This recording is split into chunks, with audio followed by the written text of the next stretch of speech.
Couroupita guianensis, known by a variety of common names including Cannonball tree and in Tamil language Nagalinga tree, is a deciduous tree in the flowering plant family Lecythidaceae.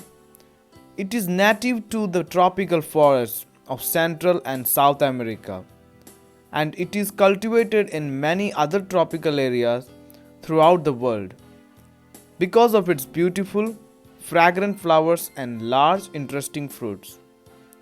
Fruits are brownish gray.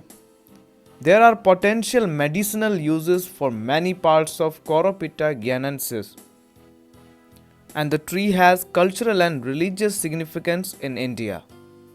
In Sri Lanka, the Cannonball tree has been widely misidentified as Saul after its introduction to the island by the British in 1881 and has been included as a common item in Buddhist temples as a result. The dry fruits of this tree are poisonous. Ingestion can cause allergic reactions. Dihydrodeoxyndoloquinazolone, triptandrin, indigo interbin, insatin in the leaves and fruits act as antibiotics and destroy the fungal and bacterial germs that grow in the soft parts of the skin. Its bark is used to remove malaria secretions. Its dry fruits fall down and burst on the ground, making a loud noise.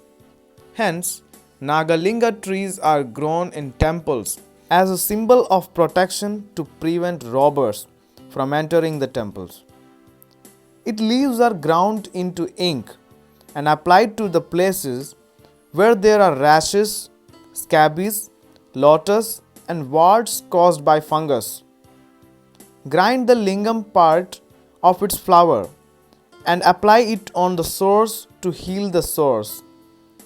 Its leaves have the ability to destroy microorganisms, so chewing them removes the germs lodged between the teeth and gums and reduces toothache. It also prevents tooth decay. Thank you.